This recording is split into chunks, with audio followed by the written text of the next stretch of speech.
Update 16 for Payday 3 was a long time in the making. After the dead air of July and delays of August, we just seem numb to it all by now, although I am incredibly happy to report it continues the 2025 trend of actually releasing truly positive content for the game. In addition to some of the most long-requested features, such as loot value pop-ups when securing bags, which does actually make a world of difference from a dopamine spiking perspective, Delivery Charge has almost effortlessly become Payday 3's best heist in my eyes. It might not have the visual impact of a Fear and Greed or the innate conceptual pull of something like Houston Breakout. Hell, I mean, we're just stealing an array of randomly generated miscellaneous loot in the dead of night from a triple-storied warehouse located next to a dockyard with additional loot having a chance to randomly appear partway through the heist and dozens of potential entrances and secure locations. Yeah, this is Shadow Raid. It goes way beyond being just a spiritual successor to one of Payday's most iconic heists of all time, and while Starbreeze haven't chosen to market it that way, I think that's a genuinely baffling decision. In my opinion, they should be confident this is everything a Payday 3 rendition of the most accidental success story in Payday's heist history should be. You have your basement for Traversal, your box-fill warehouse, your locked cages full of cash, hell, even paintings return as a tertiary form of potential loot. Instead of the gameplay loop consisting of simply finding and holding F on some generic objective type, you're instead faced with a sandbox of potential decisions, with the effectiveness of each depending on your own playstyle and ingenuity. Maybe you prefer to start from the ground up. Well, just locate the blue keycard on the waterfront guard and you'll be in and able to climb up through the building interior from there. Maybe you're more of a rooftop vantage point guy. In that case, you can parkour your way up either side of the building to immediately access either the garage or the vault. Then there's the myriad of even more straightforward approaches, sneaky entrances through the front gates, safes with RFID cards to open up the garage, a forklift you can move into position to leap over the wall, or even scramble up a portaloo to reach the most poorly placed air vent you will likely ever see. That's not even getting into the fact that some side entrances are purely tied to RNG. For example, this pallet gives you immediate access to a side vent on the building, but isn't always reachable, or this van is sometimes parked for a rapid albeit exposed scramble up the side of the roof, meaning you'll need to deviate from the plan from time to time. I do think there's an optimal approach to getting inside the warehouse, but I'll let the community figure that out themselves without giving too much away, or you can probably just watch me doing it on stream later today. To be frank, the traversal on this heist is incredible, probably second to none in the franchise's history. You have drops into garbage bags to absorb the fall, winding corridors with multiple paths through to shake security, and other contextual clues like a vandalized window which enables our silent entrance to the second floor. Even better, as you raise the difficulty, you'll need to get more creative as these negative RNG events become more common and the core loot of the heist becomes more challenging to get your hands on. My take is that by sacrificing the social stealth element of the heist and making almost the entirety of the map secure, they've managed to craft something much closer to the original Shadow Raid experience than I ever anticipated. My only true nitpick is with the fall damage you often end up racking up whilst moving around the heist. You can end up breaking your legs after a few steep drops, which I suppose is at least authentic to Shadow Raid of old. Speaking of that authenticity, you will notice little design motifs that undoubtedly echo the past. For instance, the upper floor gangway tracing the outskirts of the warehouse, this stairwell connecting all the way from the basement to the upper floors, and the loot hidden away in shipping crates left out in the courtyard. At the same time, you'll also find some starkly contrasting differences, such as the addition of a garage and new vault system seemingly housing Gensec's personal reserve. Instead of a multi-keycard setup, this thing requires a red keycard and keypad code to open up, which you'll find up in the heavily trafficked office upstairs. By the way, this is the most effective the lead guard mechanic has ever felt in my experience. Him sneaking up on me after learning most other guards' patterns is a top 10 stealth moment for me. The garage, on the other hand, is here primarily to house the new core objective you'll find around the heist. With armoured vehicles scattered about, you'll need to locate phones with QR codes to open them up in stealth, adding to the 3 paintings and many potential bags of cash, some of which with die packs attached around the heist. With certain favours and extra RNG events, which I'll get onto later, this can be a 40 plus bag heist, which is certainly up there in terms of a true completionist playthrough. That's why they added this clever loot map in the office as a tool to keep tabs on the layout you've rolled. There are also some things sadly missing though, such as proper roof access or sewers, which seems like a shame when it could have made this map feel even more expansive and open-ended than it already does. Obviously, this is all accentuated in stealth, undoubtedly leaning on those shadow raid routes, making it comfortably my preferred way to play this one, despite generally being a loud player. But, as with most Payday 3 heists, this is all just as accessible in loud. Whilst it undoubtedly sacrifices the very tight pacing of stealth, when all hell breaks loose and the entire map opens up, it still benefits from many of those core traversal options and randomized loot. I actually found it to have a fantastic mix of combat areas and ranges. The open courtyards with their limited cover and cops swarming, the corridors upstairs where SWATs funnel and push behind shields, and the messy central warehouse with its frenetic pacing as cops shoot down at you from all sides and try to overwhelm. It lends itself to what Payday 3 does best, that mindless gunplay satisfaction, although make sure you pack something to deal with snipers as they will make your life hell when out in the open, massively impacting a few of the chopper escape locations. How you get the loot also changes, with the keycard and QR panels shutting down, meaning you'll need to pull out the drills. This is especially interesting when it comes to the armoured trucks, as you'll either need to pull off a longer hack on their doors, hide underneath to drill through the blind spot as we did during Road Rage, or simply set up a winch-like system taken from Boys in Blue to rip the doors open. It's all asset reuse, but done in a clever way, picking up mechanics that barely had a spotlight in the past, and repurposing them to add some much needed variety to delivery charge. The same can be said of this heist in general. Nothing about it is necessarily unique, the setting, the visuals, the objectives, yet they all slot together nicely to create a surprisingly atmospheric heist with more than just a simple clean warehouse aesthetic, actually leveraging its nighttime setting to carry the tone and feel. I'm really impressed. Again, the escape and loot secure locations are also predictably things we've seen before, yet they all work exceptionally well and add more replayability to the heist than what we've seen before in Payday 3. A rooftop chopper pickup, a loot crate assembly out in the open yard, or even a fear and greed crane objective to load up a massive shipping container. Then we have favour-specific secure locations via truck or boat, and that's without even considering the stealth variations of these sewer grates that will randomly be marked as potential bag drop-off points. They are so close to nailing the random replayable feeling of Payday 2 here, it's just a shame many of the favours fix certain elements of RNG, meaning you can manufacture fairly standardised runs if you really want to. Which I suppose is a perfect segue into discussing these more fleshed out favours that are now, yes, purchasable. They said it couldn't be done, but the devs have decided to at least start trialling vendor bought assets for this heist only. Nothing retroactive just yet, other heist favours remain in their drop pools. But you can see why they want the favours for this heist specifically to be purchasable on demand, because they are designed to be heist warping in places. Starting with the simplest, the boat arrival, this is just an advantageous fixed spawn, loot secure and escape location by the dockyard. It grants immediate access to a guard who always carries the blue keycard necessary to take out cams, as well as entrances to either the basement or rear courtyard, streamlining the break-in and providing an excellent secure spot as you can now move loot through the comparatively quiet basement or just toss it from the garage roof. It's the only purely helpful bit of pre-planning we have access to. You see, the other three are designed less as different ways to approach the heist, but more so modifiers of its loot pool and mechanics. Max capacity will fill the vault and cash cages to the brim, seemingly in favour of transports, giving you a total of 30 base bags to secure.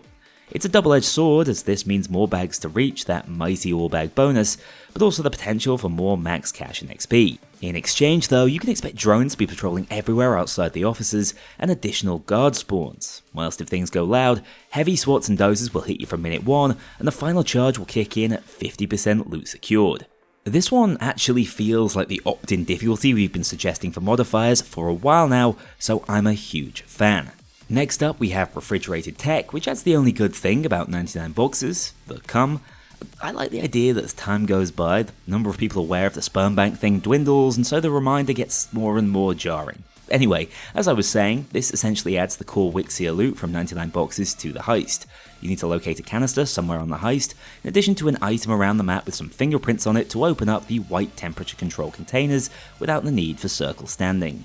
This loot is incredibly valuable, especially if you prevent it from degrading. This favour will also make the van your sole loot secure location and escape zone, which will hamstring you somewhat. Finally, we have Road Rage Redux. As you might expect, this allows you to move one of the armoured vehicles via a remote steering wheel, just as we did on the Road Rage Bridge, except this time, we're straight up stealing it. The setup involves hacking a PC to give the transport the designation to leave, and then locating and attaching a remote steering device.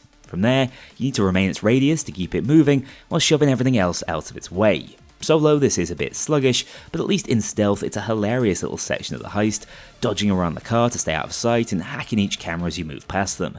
It's a pretty creative reuse of an old objective, and I had a lot of fun with it.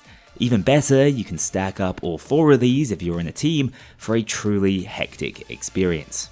Now, let me preface this by saying, I like this approach to favors much more than what we've seen in the past, but I still feel like their implementation isn't quite perfect. Firstly, it's a movement even further away from the approach defining pre-planning of Payday 2. These are effectively side quests you can activate in the heist at the cost of in-game cash. I like them, they're fun, but they'd be better off as genuinely random events instead of replacing the genuine pre-planning we're missing. I also think, as mentioned earlier, they can negatively impact elements of the core experience, for example refrigerated tech removing the sewer loot drops. It's not a bad idea at all, interesting experiment at worst, but with better execution, this could make the best heist even better in my eyes, so I think some lessons need to be learned. On the plus side, they really are taking our call for true surprise events seriously, as inspired by the arrival of extra loot or guards in the original Shadow Raid, we see a similar mechanic returning here. In about 1 in every 10 heists, you will either be informed of a bonus loot transport arriving within the compound, or be forced to cut the power on a number of generators to prevent a transport already within the facility from leaving. This additional loot won't count against you if lost in terms of the all bag bonus, but does act as an extra fun challenge and opportunity for an even greater IP payout at the end of this one. It's still slightly more shallow than what I'd like to see for the game eventually, but it's undoubtedly a step in the right direction.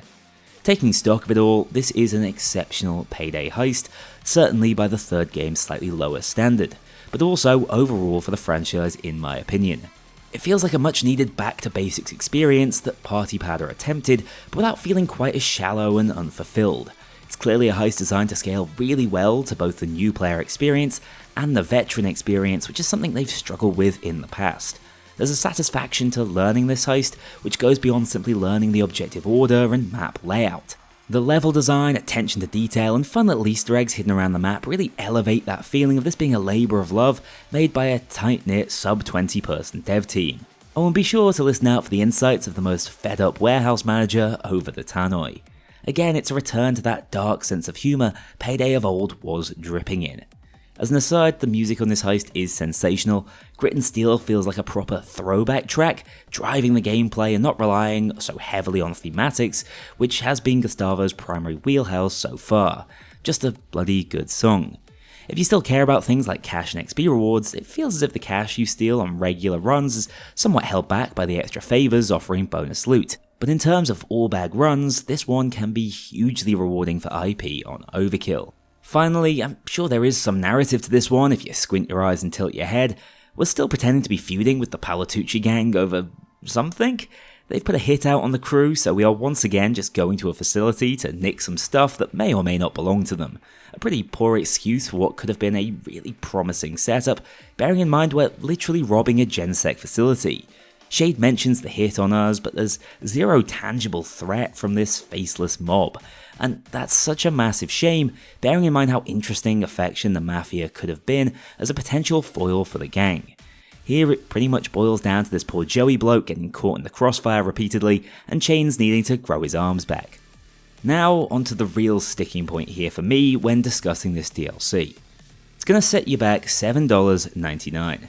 Now, for context, that's still less than the $9.99 they tried to charge for Syntax Error in December 2023, so it's not as if they're fully regressing here, and I appreciate the pricing transparency which wasn't always present when working alongside ex-publishers Plyon. However, I also think they've priced themselves into a corner here. The $5 a heist precedent has been set, and with Jacket, a phenomenal character pack being priced at that same value, you're always going to struggle to justify this sort of price increase for a single heist with no additional content included. Now, delivery charge is excellent. Is it worth $3 more for that excellence than Party Powder? Possibly, in relative terms. However, what's been the cost of that additional value? I can tell you now it hasn't been investment in new assets or complicated set pieces that were difficult to implement. Delivery charge is a lesson in producing high quality content at low cost. It's asset reuse the heist. So unless those $3 per purchase are going directly into the wage pool of the talented designers who managed to wrangle that extra value out of what little they were given to work with, I truly don't think you can justify this increased price. We'll see how it works out for them, but from my perspective, I think it's truly unfair to overcharge a small, dedicated community who you know will buy regardless for this sort of content. Especially when you know full well that the only way this game has a chance of thriving in year 3 is if you expand your player base beyond those diehards. Starbreeze appears to be entirely allergic to goodwill. The second they earn some, they're far too hasty to trade it off for slightly higher margins. And it pisses me off even more when I know this is the best thing they've produced in years, and yet so many will be priced out of a purchase, at least until the sales come around. The other problem with Update 16 has to be just how little is included in it for those who don't choose to shell out for the DLC. After months of waiting, the only relevant feature is the tiny loot pop-up that, whilst highly requested, won't exactly change the narrative around the game in its implementation. Bug fixes such as the out-of-bounds glitch on Party Powder or the invisible walls preventing snipers from shooting on Houston Breakout are appreciated, but hardly a reason to log back into the game if you don't intend to purchase the heist. I even love the Guardian RoboQuest mask, but surely you need to offer more to non-DLC buying players. From my perspective, this is simply not good enough, and again speaks to the perplexing management of this game's lifecycle. They leaked the RPK months ago. Here it is again in the key art. Somehow they think it's acceptable to keep holding it back, and for what? It's the mass mania mass all over again. Sloppy management and execution that simply results in a perplexed and disappointed community as expectations are simply not appropriately set by the marketing. Look guys, I love this heist. I think it's sensational, and this video is broadly positive. The vibes around the game are as optimistic as I can ever remember them being, with the new CEO making a really tangible difference to how it's being externally perceived. But until we see his words materialise into something more tangible for the game, I can't help but remain skeptical when anyone asks for my thoughts on this Payday 3 rebuild. The fanbase is there, the passion is clearly there from the devs holding down the fort, and they deserve the utmost recognition for delivering on this new heist, but perplexing management decisions, cross-wire marketing, and repeat delays when it comes to releasing that content makes it tricky to be a realistic optimist as year 2 of Payday 3 screeches to an abrupt end. Thank you so much for watching. Let me know what you think of delivery charge in the comments below, and if it's something you're willing to splash out on. I'll see you all very soon in the next video, or live on Twitch or YouTube later on today, where you will in fact be able to pick up those Twitch drops that were first advertised about 3 months ago. Take care, I'll see you then. A huge thank you to my dedicated Patreon backers. If you want to join this crew in going infamous, check out the link below and pledge as little as $2 to see your name in the credits, or get 24-hour early access to future videos and vote on upcoming content. Take care, I'll see you all soon.